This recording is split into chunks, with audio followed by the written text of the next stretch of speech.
Welcome to English with Abby and Torai. I'm Abby, and we are on video number 4 of our Building Vocabulary series. This will be 5 videos or 5 days total.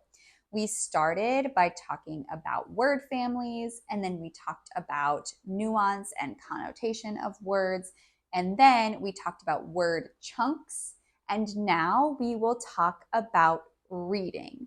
And it may seem strange to say we'll talk about reading when talking about vocabulary, but one of the best ways to build your vocabulary is by reading. Reading books or articles or essays or short paragraphs or novels or classic literature or fiction books or nonfiction books, reading anything in English will help to build your vocabulary. Today, we will talk about why that is and some ways to help do that while you are reading. And then at the end, I'll have an example paragraph that will talk about and practice this specifically. So, reading builds 3 main things that are so important in English. And before we start, I want to say I am a teacher. I teach students really anywhere from kindergarten up until 9th grade. And I teach reading and writing. My students and their parents ask all the time, how can I be better at spelling? Because English spelling is so difficult. Native speakers have such a hard time spelling words and also pronouncing words because it is so hard. There are not a lot of rules to follow, and if there are rules, there are a lot of exceptions. And so, reading is one way that builds spelling and also those pronunciation of words. Reading is so helpful for that. It is the best thing you can do to build your English vocabulary. So, the first reason or the first thing that happens when you read is you are able to use context clues. This is something I tell my students all the time. I say, do not just go to the dictionary first. Don't just jump to your phone and type in the word to figure out what it means. Use context clues in the sentence. That means you look at the other words in the sentence around that word you don't know to help you figure out the definition. So I have an example here. After a long day, I was exhausted. And so here is a word you may not know, exhausted.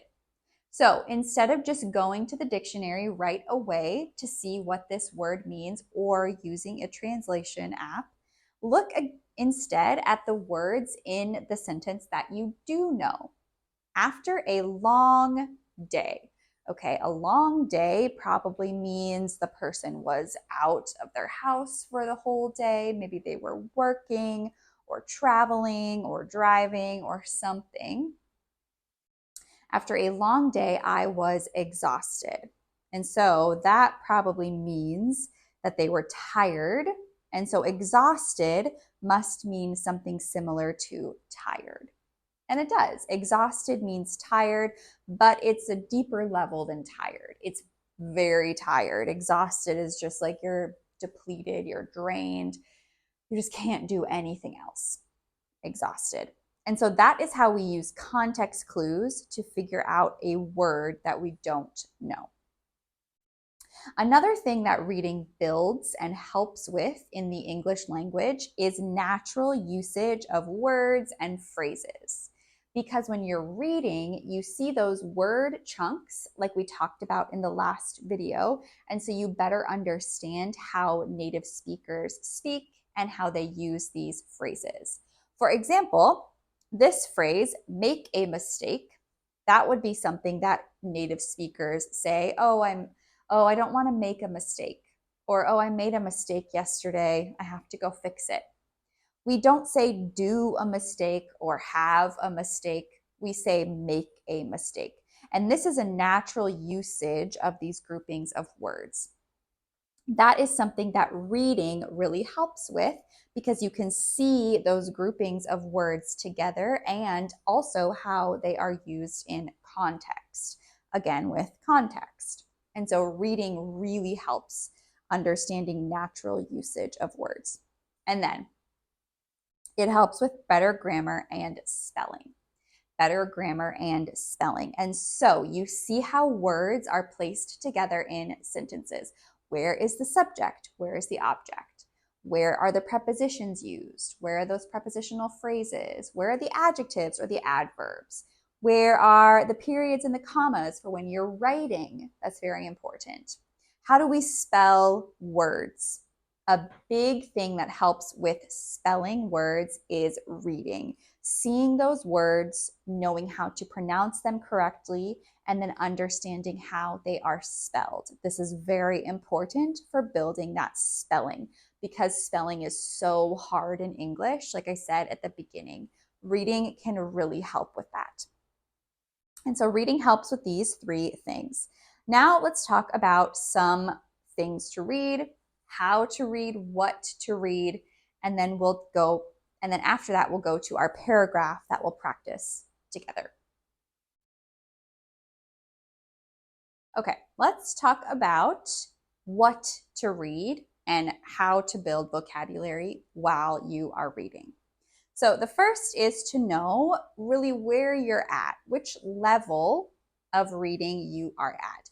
Do you need books that are easier? Do you need books that are more of like a middle grade level, or do you need something more advanced, which would maybe be a young adult book or even a fiction book maybe, or a nonfiction book made for adult native speakers. So know your level because you want to really be reading at your level +1. So right above your level, because you want some words to be easy, but you want there to be new words. You don't want to be at a frustration level because that's going to make it too hard and then you'll probably give up. And so you want something at your level, but just right above that. And that will be the sweet spot where you'll have those new words, but also those words that you already know.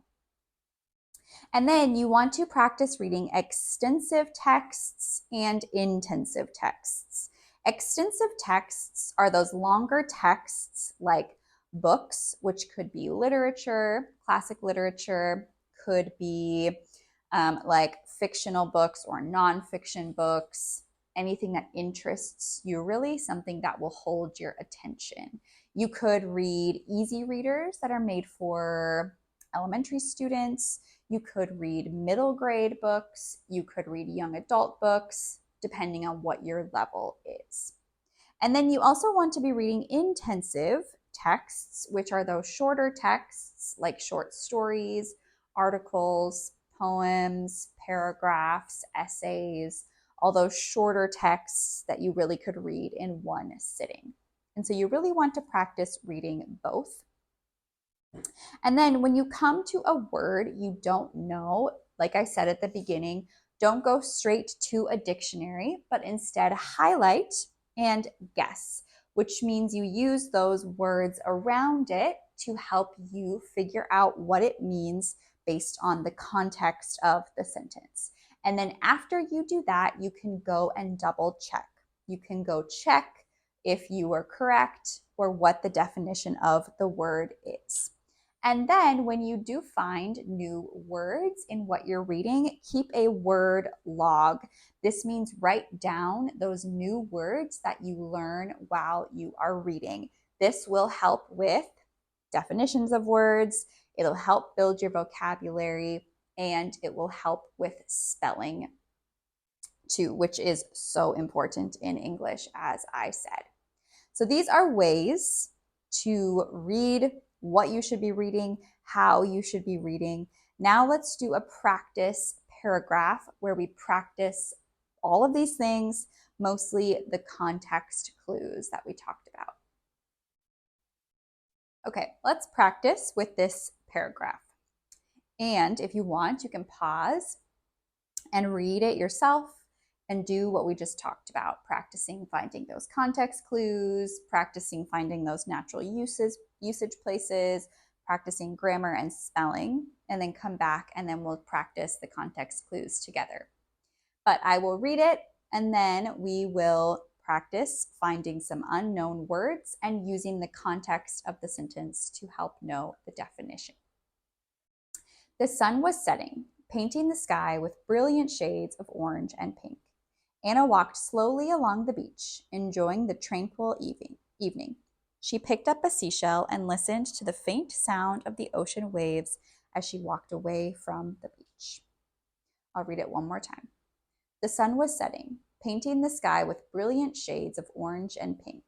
Anna walked slowly along the beach, enjoying the tranquil evening.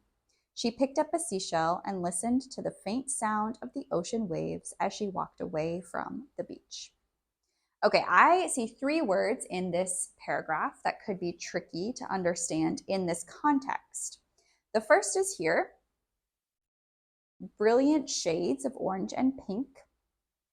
The second is here, tranquil. And the third is here, faint sound of the ocean waves.